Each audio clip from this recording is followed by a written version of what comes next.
Hey champions, it's Monday, it's a brand new week. I hope you had a great weekend. I know I had a lot of interesting events occur to me throughout the weekend.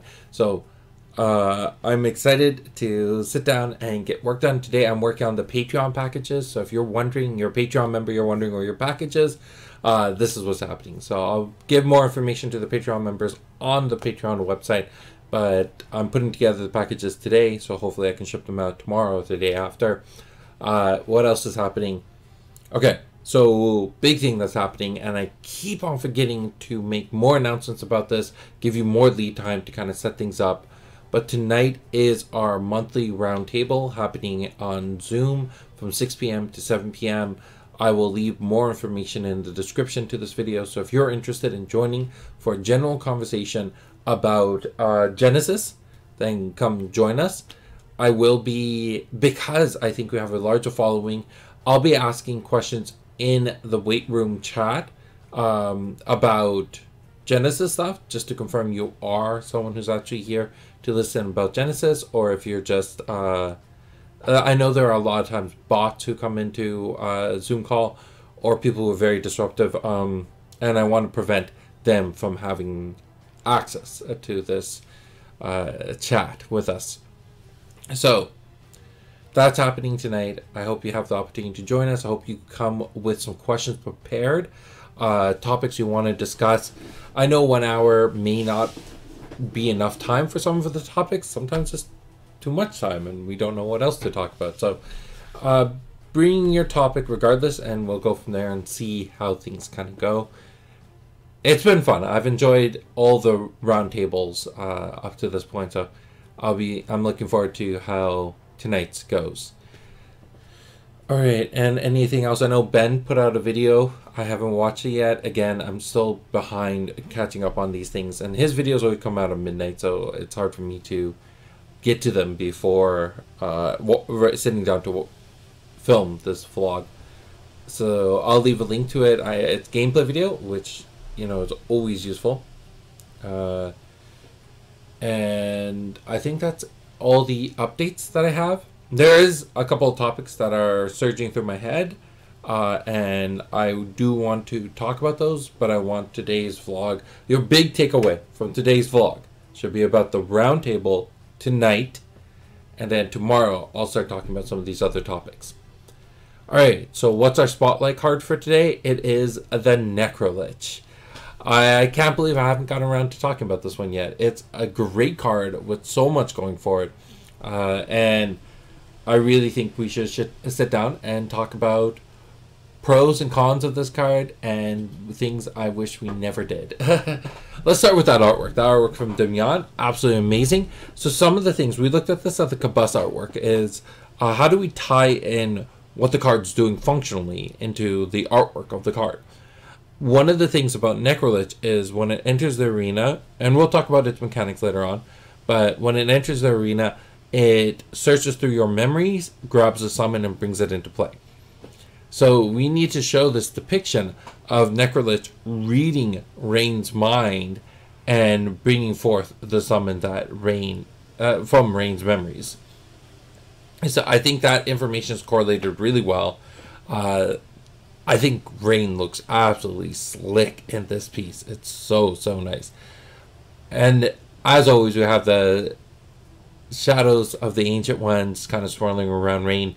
It does paint a full picture of what this card's doing, and everything about it. Very clear. So Damian did a great job with this. We'll come back to the art after we understand what the card does. Actually, let me know in the comments. Do you like the order that I break this down? Should I start with art, or should I be starting with the card and then going back to the artwork to explain some things? But let me know how I can best describe a lot of this stuff to you. So let's look at what Necrolich does. It has 3 health, 4 awareness, 6 chi. It's Axon only. Costs 18 ore to beckon. It has a standard beckon ability, but then it has this trigger cast. When it enters arena, Necrolich looks at your memories for a summon with chi 5 or less, and brings it into the arena on a spot adjacent to Necrolich, facing the same direction as Necrolich, and then exert it. And then it has a Dark Attack 3. So stat-wise, you're getting something a bit subpar for a 6 chi summon with 3 health and 3 attack. but it's that cast ability that really rides the summon forward.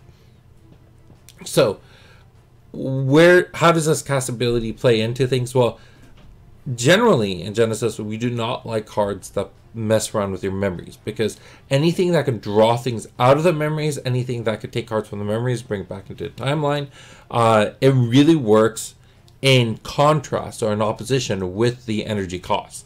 And if we start going down that rabbit hole, eventually we'll get to a point where energy costs could be a benefit to the player, and it could undo a lot of the things that make Genesis such a strategical game. That being said, Necrolich, if you look at the author name on this card, it's done by Steve-O. Steve-O is the 2019 championship winner. I've mentioned him several times. This was his reward for winning the championship. He got to design this card, and it was him and his son who came up with this concept. Most of the ideas coming from his son. And then they worked with Damian to make the art into a reality. So a lot of this was the vision of Steve-O's son. We didn't have a lot of the things in place to veto ideas when Steve-O won the championship. So when he came up with this idea, we're like, sure, we'll go ahead with it. But then after accepting it, testing it, approving it, we realized this was the last one we're going to do of this kind. Something that grabs things from the memories. It's actually part of our veto list when we go to do our testing. So we omit any ideas similar to this one.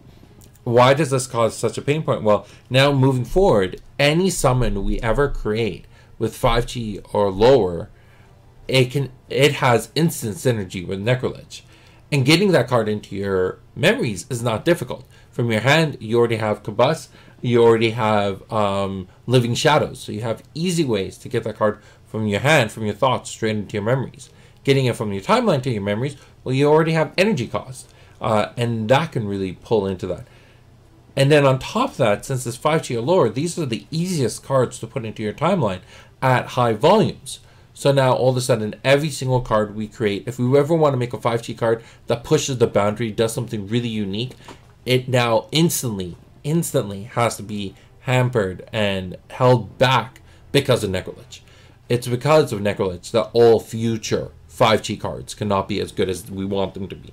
And that's okay. That's just par for the course. At least we recognize that as a game design team, and we're not going to create a card that would be above and beyond powerful and create a strategy with Necrolich that really breaks the game. That being said, what cards can we already use that are highly synergistic with Necrolich? Now, we talked about Gilded Stag. If you want to stay within Axon, you have, what's his name? Stone Protector Nye. I love this because Necrolich is the one beckoning the summon from the memories. So the summon comes adjacent to Necrolich. Necrolich is already adjacent to you because you just beckoned it. So you could grab the Stone Protector and place it directly on top of you. And now you don't have to waste a turn to try to get that Stone Protector on top of you. I wouldn't say it's more costly. It's definitely an interesting strategy to try to get that Stone Protector on top of you if you're using Stone Protector as a teleport pad for yourself. And then if we're looking at Chaos, I don't think there's anything directly in Chaos that is exceptional with Necrolich. There's always reasonable summons. You want to look at things that are above curve for a 5G summon. So anything that's 9 aura or higher is definitely going to get you your value add. I think it's going to be especially interesting when we look into future champions that have other affiliation synergies. I would love to see a Necrolich Formosan Gorilla deck or Necrolich Gelda Baboon deck, because this could cause a lot of powerful synergies.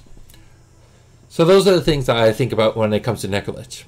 Necrolich did have a promo variant. It actually had two. One of them, which was this was given as a print run to Steve-O for winning the championship, and he got this full art version. These are also available at some of the circuit, at the one circuit event we held.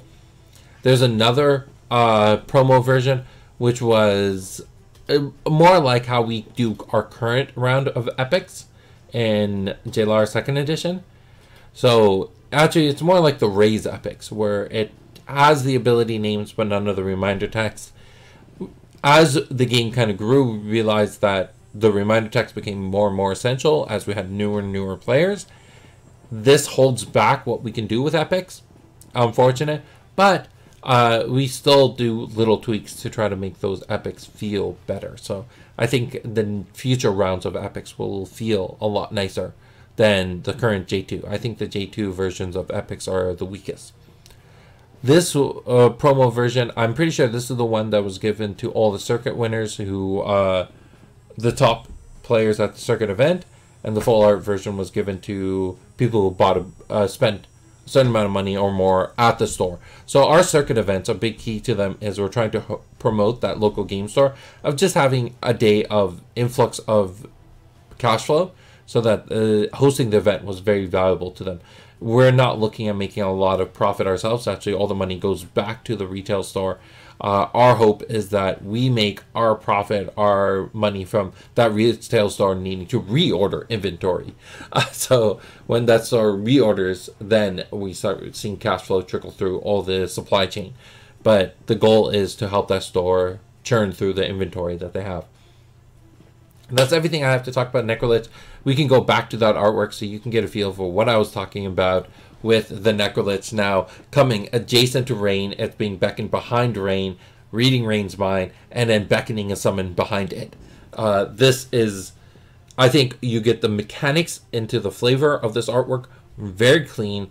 I think Damian did a great job with tying in everything about this card this card. So that's everything for today. I hope you have a great day. I hope you attend the roundtable tonight, 6 p.m. Eastern, on Zoom, and I'll leave the link to that.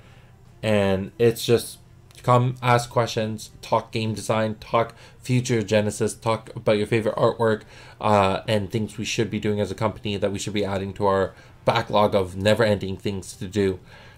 Give us stories of playing Genesis, things you like, things you didn't, and just some of those epic moments. I just want to hear from the community. So if you've ever wanted to talk to me or the game design team in a voice chat, this is your opportunity to do that. All right, see you tonight. If not, then I'll talk to you tomorrow. Bye.